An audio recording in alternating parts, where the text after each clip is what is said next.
Welcome to some new r/malicious compliance stories, where people comply to the letter, but not the spirit of a request. I hope you had a great day. The first story is called Discounted Fine. I got pulled over by a cop yesterday. A routine check, nothing fancy. Alcohol test was 0.00, all good. The cop goes back to his car, checks my documents and comes back with a comically large document binder. I have no idea why it was so large, but it was funny at the time. "Sir, could you please step out of the car?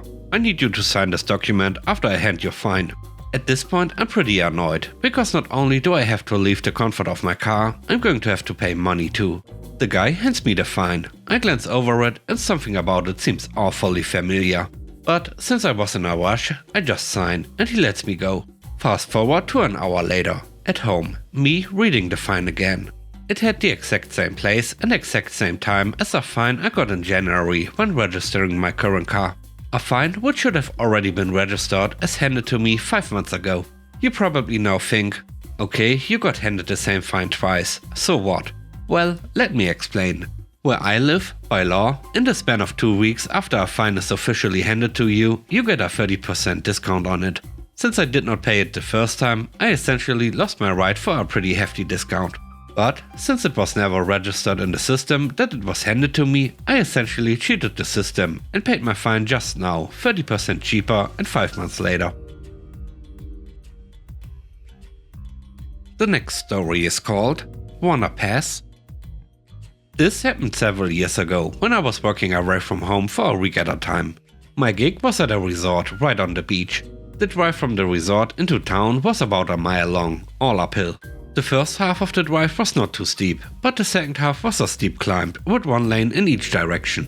When returning to the resort and going down the steep stretch, it was impossible to stay under the 25 miles per hour speed limit. It was much easier to coast down the hill, but you would be way over the speed limit when you got to the bottom. At the bottom of the steep part was a 4-way stop.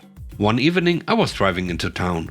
I noticed a police car parked on the other side of the street, near the 4-way stop, with his radar gun pointed backward to catch the speed of the cars coming down the hill.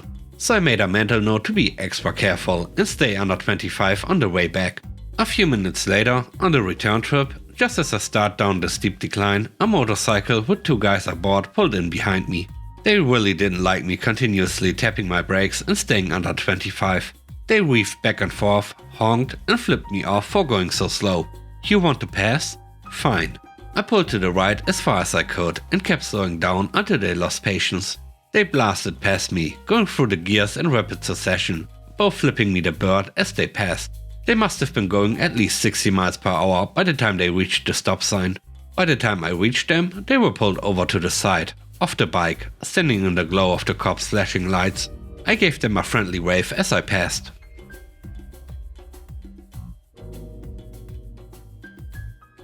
The third story is called Not a Restaurant. Back in the day we moved into a new town and on the first night discovered that the phone company gave us the phone number of a Chinese restaurant that had closed 6 months earlier. Literally dozens of times each Friday and Saturday night our phone rang from people who had their old menus, back when there were paper menus. I figured if I just told everyone they closed, it would only be a couple of weeks before the calls stopped. But the calls continued for months. This is how the calls went. Me, every time I answered the phone. "Hi, China Blossom closed, wrong number." And 8 out of 10 callers said, "Oh, sorry, bye." 10% of callers would say, "What? Why did they close? When did that happen? Do you know another good Chinese place? They really closed? Huh, they were really good. So, did they convert the restaurant to apartments or something? What's that like?" I was not living in an abandoned Chinese restaurant, I just had their old number. The last 10%? Well, no, they did not close. Yes, sorry, they closed. No, I just drove by today. You are open. Cut it out and take my order. They closed. Bye. Hangry Jerk calls back, and I answer because for reasons I need to answer my phone, and this was before you could screen calls. Seriously, stop calling. They closed. Just take my order. I know you are open. Sure, what can I get you? He would tell me his order, and I would ask something like, "You want fried rice with that?" Okay, 45 minutes. 45 minutes later, when the person is sitting in an empty parking lot outside a closed restaurant, the phone rings. What the heck? There's no light on. The door's locked. Where's my food? And I would just remind him, I told you they closed.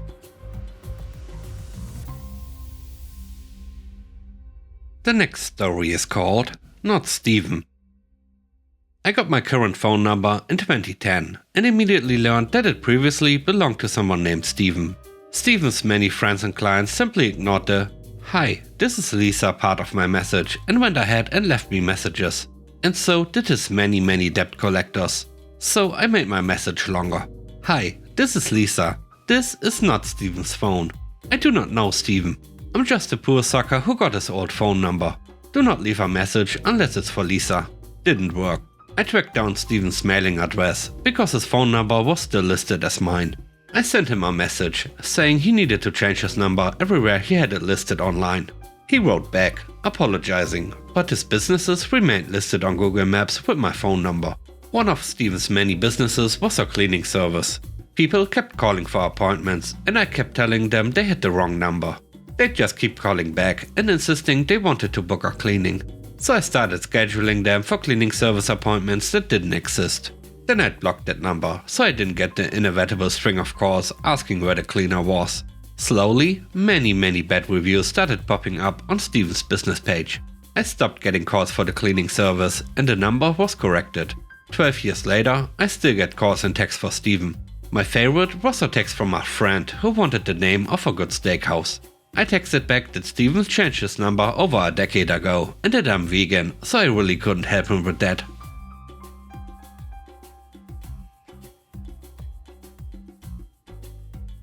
The fifth story is called Schedule Compliance. Early in my restaurant career, I took a job as an assistant manager at a sandwich chain. Turns out that the GM, the other assistant manager, and I are all gamers, and our gaming groups all get together on Saturday nights. I asked if there was any chance I could only work every other Saturday night, as I was the new guy. I didn't want to push it.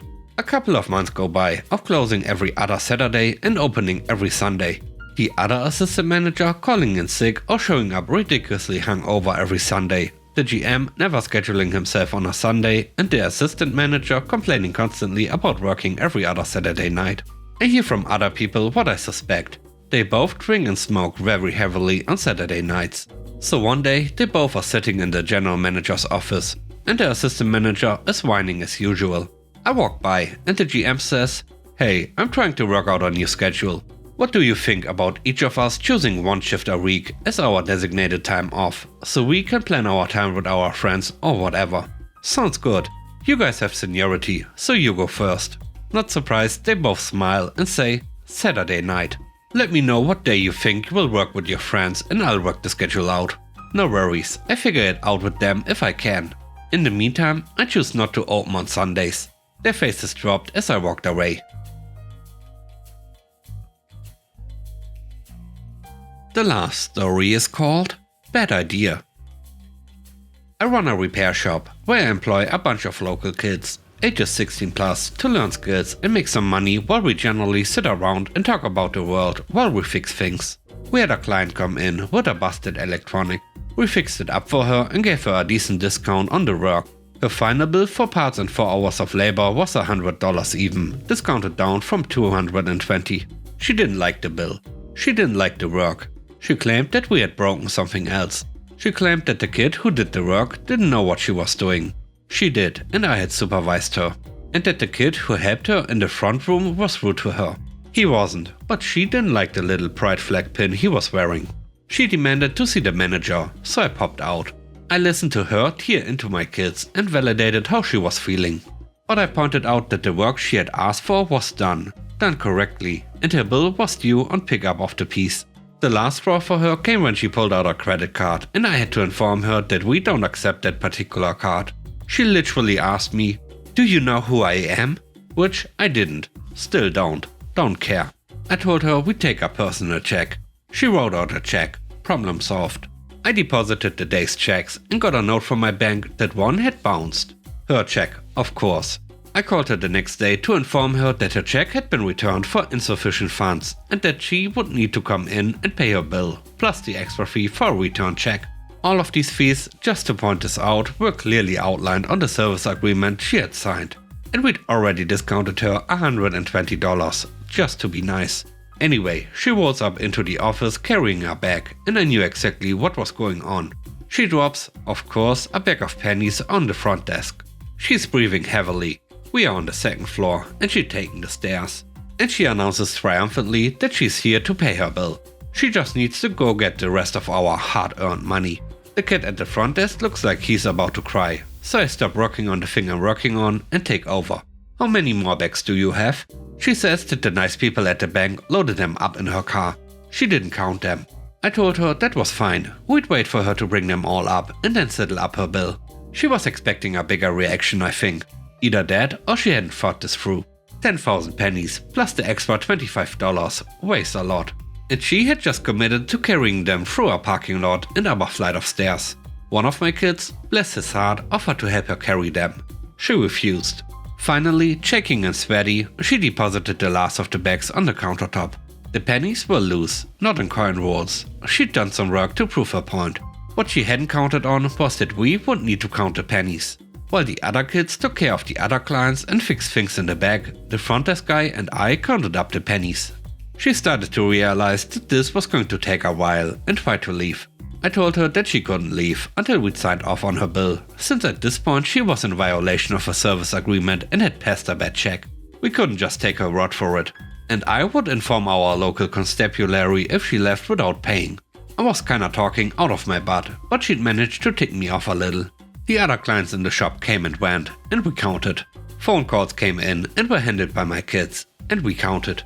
She sat down in a chair, folding steel, not super comfortable, stood up again, walked around the office, and we counted. After a while, she said, "Just forget it," and took out $125 in bills. We signed off on her agreement and she started to leave. Another one of my kids, bless his heart, asked her if she wanted help carrying the pennies back to her car. She looked at all of us with a face of sheer panic, mumbled, "No, thank you, just keep them," and bolted. The whole shop was silent for a moment. Then one of the kids started giggling and nobody could stop. People coming in thought we'd gone nuts, and I finally had to banish everybody to the back room until they could breathe again. We loaded the bags into my vehicle. We used the elevator she'd walked by a few times and took them to the bank. We used the coin machine to deposit them, then wrote out a donation to our local shelter for the amount she dropped off. She posted something nasty on Facebook about it and got ratioed. She had, of course, posted earlier about what she was going to do, and she got called out with her own post. My favorite response was something like, "You said you were going to pay your bill in pennies. You paid your bill in pennies. What went wrong? Please don't pay your bills in pennies, folks. Especially if you're just doing it to be a jerk." And with that, we end today's video. Let me know what you think about the stories. On a scale of 1 to 10, how would you rate the stories in today's video? I hope you enjoyed the video. If you like what I do and would like to support me, please subscribe and hit the like button. And if you want to support me even further, why don't you check out the channel membership? I hope you have a great day. Stay safe. Bye bye.